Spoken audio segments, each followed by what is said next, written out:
Butereevu kansubire nti no mwasibye bulungi yonna gye musinziira okubeera nga ate mumpuliriza mikwano gyange. Mujja baliko gyonna gye mutuusako engalo mbasasirako mwenna abayita mu bizibu eby'enjawulo mbasanyukirako mmwe abatuuse ku buwanguzi. Mwabakuziza amazaalibwa olunaku olwaleero mbagaliza amazaalibwa amalungi ag'essanyu. Mwabafiiriddwako abantu bammwe ensaba emyoyo gy'abagenzi. Katonda agiwummuze emirembe agiramuze ekisa agumye emitima abaka ab'eŋŋanda ssaako ate n'ab'emikwano. Mumbejja Aisha Nassolo ge gange mba ntuuse okubeera nga ate nkutuusaako updates. Kye nkusaba kiri kimu subscribe nga teekako akadde. Naye nga sinagenda mu maaso kansooke ate njagalize omukyala Irene Namatovu, mukyala Honorable Geoffrey Lutaaya amazaalibwa amalungi ate munange ag'essanyu. Butereevu leero omwaka omulala ate gwegasse ku myaka gye simanye emeka gyawezezza naye nga munange tumwagaliza buwangazi saakati n'obuwanguzi mu bulamu bw'ensi eno. So nga ate era mu ngeri y'emu neyaliko sipiika wa paliyamenti ya Uganda omukyala Rebecca Alitwala Kadaga naye munange olunaku olwaleero bw'ati awezezza emyaka 67 egy'obukulu. Naye munange tumwagaliza buwanguzi tumwagaliza buwangazi mu bulamu bw'ensi eno. Wenna atawanyizibwa amagini emirimu gy'agaana ekyeyo kikalubye saako oyagala genda kubeera ng'okuba kyeyo wabula nga viza egaanye ebintu byo byesibye tewali kitambula kigenda maaso. Kankwanjulire Haji Mukisa Karim omusomi w'edduwa Nakinku agenda okusumulula byonna ebikusibye akuggyeko ebyo ebizimu ebijjinni ebikulemeseza okubeera nga ate otuuka woolina okubeera ng'otuuka. Mukubire ku nnamba y'essimu erizi 7782941 era ng'osobola okubeera ng'omufuna ne mukutu gwo gwa WhatsApp. Haji Mukisa Karim omusomi w'edduwa atagenda kubeera ng'akuyiwa. So nga ate bambi omuwala akulira bannamawulire b'ekibiina kya National Unity Platform ku mutimbagano ebyo munaye ekyosobola okuyita NUP Swabula ow'omukisa munange ono bw'atyo kitegerekeseeko nti yabuze okuva mu maka g'abazadde be e Busega.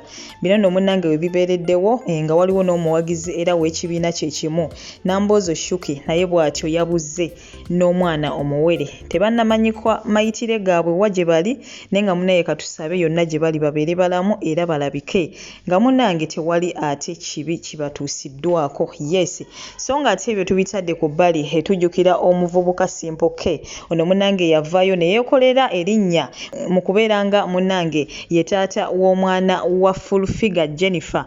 Omuvubuka ono yavaayo era bangi nnyo munaye ne bamuggyako interview nga ye agamba nti nze taata w'omwana wa full figure era bw'atyo nga mwetegefu nnyo n'okubeera nga ate bagenda ku musaayi omwana bamutwale ku DNA nga ye bw'atyo agamba nti omwana oyo akakasiza ddala wuwe. Kati no munange we tutuukidde olunaku olwaleero omukulu ono nga munange ate asindikiddwa mu kkomera okumala emyaka 5. Jennifer full figure kino munaye yakiwomyemu omutwe era bw'atyo n'agamba ye tayagala kamanyiiro nga we tumumanyi enkola ze bangi nnyo ate munange bazaasiba. So munaye n'omuvubuka ono Simple K bw'atyo naye wasindikiddwa mu kkomera okumala emyaka 5. Kati nno kino munaye kitabudde abantu bangi ba social media in-laws bangi nnyo bavuddeyo ne bamunenya ne bagamba bannange tulina abantu bangi nnyo abakoze ebikolobero mu ggwanga Uganda bawadde ekizampo y'ababba amabaati titebannababba salira yadde olunaku yadde wiiki mu kkomera wabula ate bali ku bantu abatalina misango bakale abali mu kweyiiya nga enjogera y'ennaku zino weegamba be bali ate munange mu kusiba. So Jennifer full figure bamunenyeza olw'ekikola kino wabula ate era mu ngeri y'emu nze era butereevu ngenda saba aire kineno kibeere ekyokuyiga eri ffenna munange abakozesa obubi omutimbagano. Tovaayo olw'okuba onoonya linnya ne weerimbika mu kintu ky'otali munaye abantu tebafaanagana ojja kikola omuntu yakuleke ogenderaawo wabula ate omulala gw'ogenda okikola ye tomanyi ki kyagenda kutuusaako. So ebintu ebimu bye tuvaayo ne twogera oba ne tukola bikoseza ddala abantu novaayo ne weesiba ku muntu kino kwegamba bingi nnyo bizenga bibeerawo naye nga munange webityo ate biri mu ggwanga lyattu Uganda. So nga ate nabyo tubitadde ku bbali ye Grace Kani avuddeyo wali nga ate munange mukambwe muzibu nnyo okukira ennumba we batyo babadde bamukolako interview era we batyo ne bamusaba omwana we abeere ng'ate amujja mu kamera. Kino nno munaye kimujje mu mbeera n'atabuka era bw'atyo n'ategeeza ng'omwana we waatajja mujja mu kamera kubanga ye yakeera ku makya munange n'amwezaayira n'olwekyo tewali ayina kubeera ng'ate amuwa amateeka. Ngenda kuba nkulekerako akatambi nako mu maaso kaawo gene mu maaso n'okubeera ng'ate obyekanya naye nga si byangu n'akamu n'akeddagala mukwano gwange. Lwaki omwana tomujja mu kamera Grace olowooza si bwe sijja mujjamu Thank you. Tugende ku kirala. Ojja mujjamu. Mwana Lwaki tomufeka ngo. No, tugende ku kirala. Please. Tagenda vaamu. Tugende ku kirala. Tagenda kuvaamu tugende ku kirala. Watu wagala kumbuza kirange na situka mu kamera yonko. Ndaga indiscipline. Ngena kubanga sina mpisira. Grace. Ati mu kugamba. Ate turoze kwogera na mwana tuwaze kwogera ku management. Essonga ate mu ngeri y'emu kinajjukirwa nti ku kivvulu ky'omuyimbi Misa Kisemakula bw'atyo yavaayo n'ayanjula abaana be eri ensi era ng'omwo munnange mwe mwalabikira n'omwana wa Evelyn Namulondo nfanfe wa Rema Namakula. Omwana oyo amanyiddwa nga Semakula.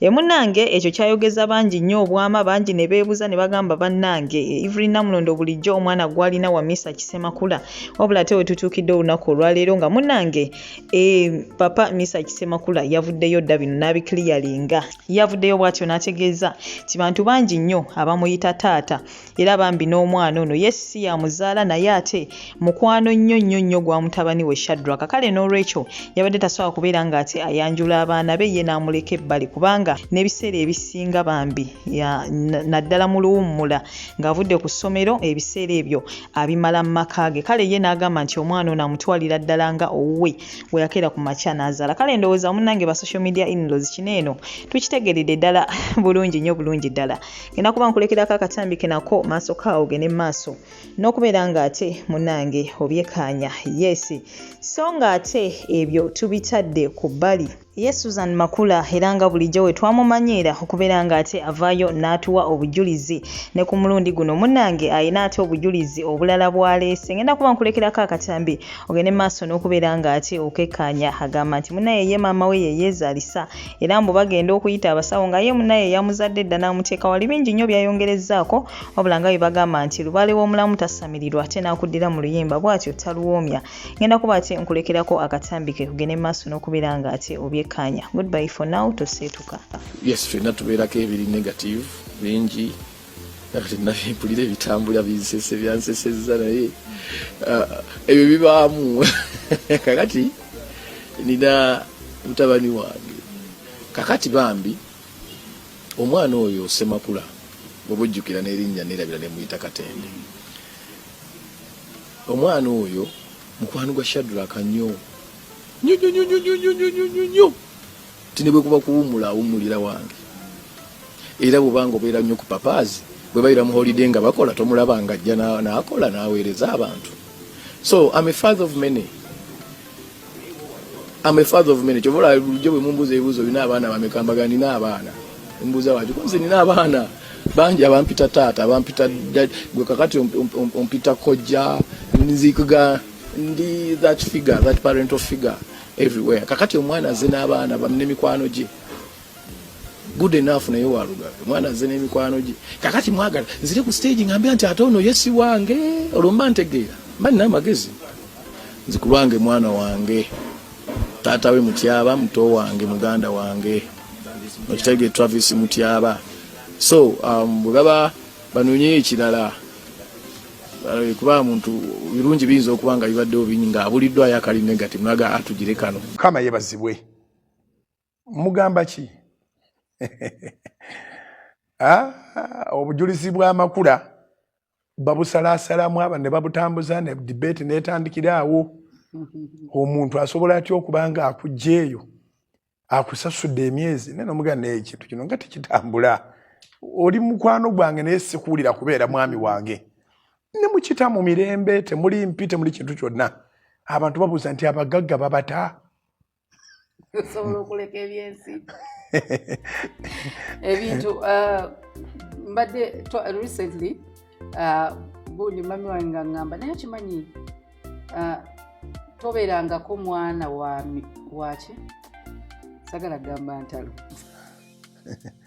tobeerangako mwana wa mivuyo. No, like you are an extraordinary kid. You?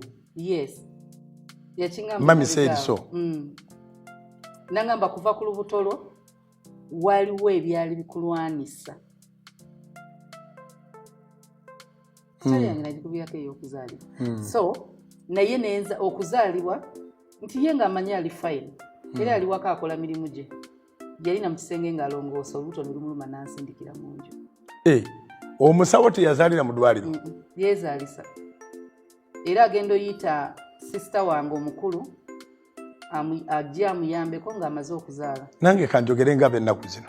Makulu otutwala speed. Si kutwala speed, it's a fact. Anzaalira waka, records zange za mulago. Ekyazifula ez'emulago, kumala kunzaala ne bantwala emulago bankebere nti ndi bulungi. Mwami Sserunjogi yasangibwa aliwa? Yali ali waka. Naye mu kusindika era omukazi ajja ayita mukazi amuyambe. So ye yansindika ne yeezaaza yali mukazi ng'azaalisa. N'ayita sisita wange n'amuwa omwana. Naye mukyala ewaffe eriyo abakazi abeezaalisa.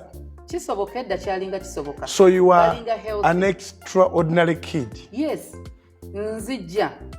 Nzija mu nsi. Entalo ne zitandika. Before nga tezinnaba nga mami ayiruto waliwo olutalo. Onzaalibwa. Nti olutalo lyo lwaliwo nti si mwana wa ddadi. Ne lujja Katonda n'enzaalirwa ewaka nga tebasobola gamba bankyusiza mu ddwaliro. Kugine batunulira Muzeeyi Sserunjogi ng'era yeggwe ne bwe yakwagala ennyo. Nga nfaanana ddadi buli kimu. So nkula ng'era waliwo entalo tajja kubeera njize nkula njiwulira n'embeera. Tajja kusoma yo talina magezi n'ensoma. Ate amagezi Mukama n'agakuwa. N'agamba. Yongera okujjukiza gwe mukwano gwange yeetaaga okupangisa ennyumba ku bbeeyi ensaamusaamu ng'ennyumba ya mulembe wabula ng'ate yo ebbeeyi ensaamusaamu. Weetaaga ennyumba ya lunaku lumu, wiiki emu, mwezi, mwaka oba n'okusoba. Weekwate aba West Apartments. Munnange basangibwa wali Seguku Katale okulinaana National Prayer Mountain. Balina ennyumba eziri furnished ng'ogenda nga wooli kwegamba buli kimu okisangamu wabula ate balina n'ezo ezitali furnished. Osobola bafuna ku nnamba y'essimu 0773022292. Beekwate mukwano gwange tojja kubeera ng'ate wejjusa. Yes.